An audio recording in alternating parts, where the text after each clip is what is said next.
Satu kejadian di mana dia sambelin Arsen pakai saus sambel, dan itu adalah triggernya.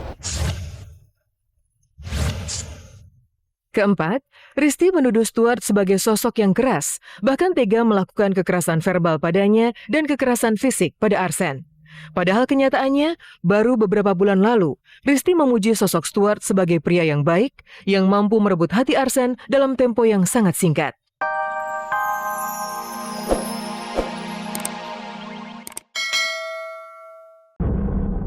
Hamil 3 bulan, Risti Tagor tetap nekat bercerai. Benarkah Stuart Collin telah melakukan KDRT? Persaingan terjadi antara Musdalifah dengan Nasar. Siapa lebih sukses, Musdalifah ataukah Nasar? Dua ibu muda, Alisa Subandono dan Donita Nugroho, pamer kemesraan. Benarkah jelang persalinan, Donita belajar menjadi ibu dari Ica?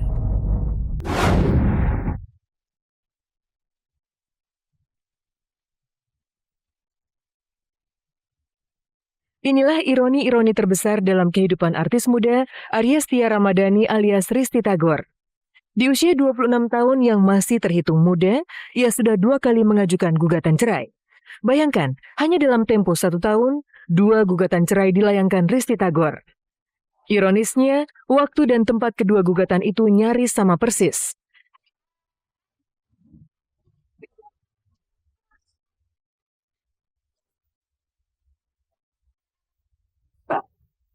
Tahun lalu, Risti menggugat cerai Rifki Balwel tanggal 21 Agustus 2014 di Pengadilan Agama Jakarta Selatan. Dan ternyata di tahun ini, hanya selisih 1 hari saja, tepatnya tanggal 20 Agustus, ia menggugat cerai Stuart Collin di Pengadilan Agama yang sama. Benar, hari ini tanggal 20 Agustus 2015, Mbak Risti telah mendaftarkan perkaranya di Pengadilan Agama Jakarta Selatan. Ada, tahu, kan ada dokumennya di situ. Dibuka dokumen langsung ada Risti Tagor, tapi dengan suami pertamanya perkara sudah putus. Sebulan saya tidak tahu, atau hamil 2 bulan saya tidak tahu. Maksudnya kan kemarin baru cerai lagi itu nggak masalah. Tidak masalah, yang penting kan beres dengan istri pertamanya. Kami pisah rumah sudah kurang lebih sebulan yang lalu. Itu karena memang dia meninggalkan saya saat saya di opname hari ketiga atas keinginan dia sendiri pergi dari rumah saya. Kejutan demi kejutan yang serba kontroversial itulah yang kini mewarnai gugatan cerai kedua Risti Tagor. Dan pemirsa, inilah fakta-fakta mengejutkan di balik perceraian Risti Tagor dan Stuart Collins.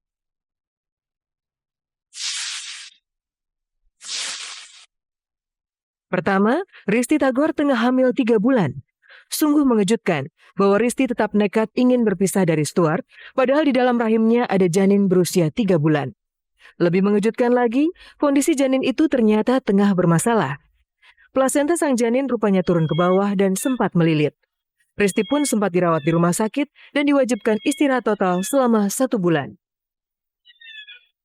Memang ada masalah di kandungannya, ya kan, plasentanya di bawah. Jadi memang harus total bed rest. Karena keadaan saya masih sangat-sangat belum pulih seperti sekarang, jangankan kerja, pergi buat nemenin Arsen aja masih sulit gitu. Jadinya saya mohon ketenangannya, saya juga mohon doanya yang terbaik aja. Kondisi hamil itu kini melahirkan pro kontra tentang sah tidaknya gugatan cerai dikala berbadan 2. Apalagi diyakini perceraian bisa makin memperburuk kondisi kesehatan janin dalam rahim Risti. Secara hukum boleh, tapi bagaimanapun ini akan mempengaruhi janin yang ada di kandungan si ibu. Kan secara psikis pasti akan sangat terpengaruh dong, dengan pikiran-pikiran, dengan beban, dengan masalah. Kedua, baru 4 bulan lalu, kedua sejoli mengikrarkan janji suci sehidup semati, dan kini secara mengejutkan, Risti menarik janjinya kembali. Momen sakral itu masih jelas terekam, bahkan Risti sempat bertekad tidak ingin mengulangi pengalaman pahit perceraian dengan Rifki Balwel.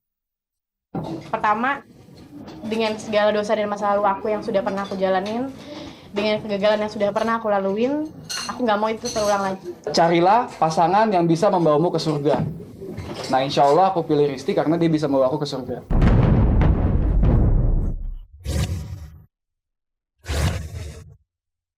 Ketiga, Stuart kini menghilang. Namun secara mengejutkan, ia justru sangat aktif menumpahkan kegetiran dan kesedihannya di akun sosial media pribadinya. Di akun Instagramnya, Stuart berulang kali memperbaharui statusnya, termasuk mengunggah video dan foto-foto kemesraan bersama Risty Tagor dan Arsen Rafa Balwel. Jadi memang sudah ada komunikasi secara internalnya, memang sudah kita bicarain, tapi sejauh apa nanti kita lihat. Setelah menikah sama saya, dia jadi sangat kasar sama Arsen. Jadi banyak sekali saksinya di rumah ini melihat bagaimana apa yang dia buat. Sampai satu kejadian di mana dia sambelin Arsen pakai saus sambel, dan itu adalah triggernya. Keempat, Risty menuduh Stuart sebagai sosok yang keras, bahkan tega melakukan kekerasan verbal padanya dan kekerasan fisik pada Arsen. Padahal kenyataannya, baru beberapa bulan lalu, Risty memuji sosok Stuart sebagai pria yang baik, yang mampu merebut hati Arsen dalam tempo yang sangat singkat. Aku sangat ngerasain banget Stuart bisa mencintai Arsen dengan tulus, dan itu terjadi sebaliknya. Mencintai seseorang dengan tulus, insya Allah pasti balikannya tulus juga. Itu aja sih. Kelima, Risty menuduh Stuart berubah menjadi keras dan berperilaku buruk. Namun secara mengejutkan, di akun Instagramnya, Stuart justru menunjukkan kepribadiannya yang sangat religius. Dari tempat persembunyiannya, Stuart mengunggah video dirinya yang makin rajin mengaji.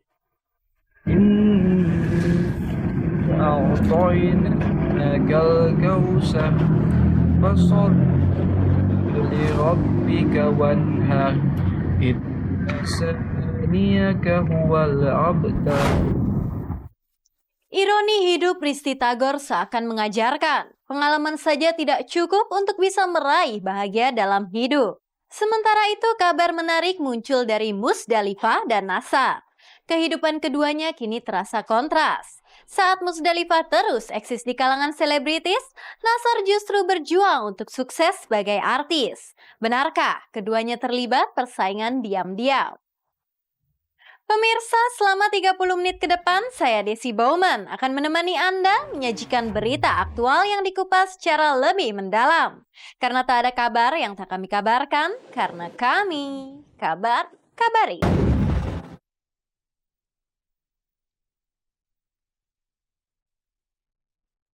Badai rumah tangga Nasar Muhammad dan Musdalifah ternyata belum sepenuhnya berlalu.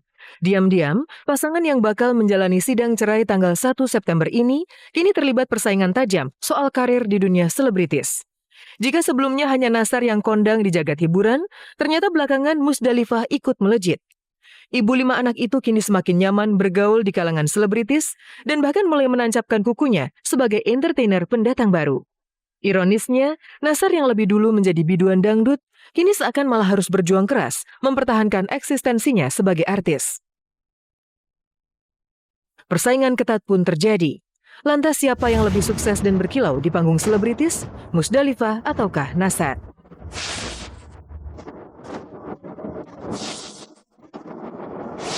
Pertama, Musdalifah menjadi sosialitas selebritis, Nasar justru semakin jarang tampil. Belakangan Musdalifah makin sering hadir di acara pesta-pesta selebritis. Sahabatnya di kalangan selebritis terbentang, dari artis papan atas sekelas Krisdayanti dan Yuni Syara, sampai para biduan dangdut dan para ustadz selebritis. Ia pun terkesan menikmati predikat barunya sebagai sosialita.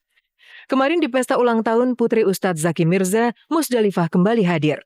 Lihat saja betapa karibnya persahabatannya dengan Ustadz Zaki dan istrinya ini. Bilang kita yang ngundang aja. Undang dia datang. Bukan main ini sini Cin terus nih. Kan lu udah tahu kan? Ya, tanya doang menyambut tanggal 1. Gue sabar aja, gue sini.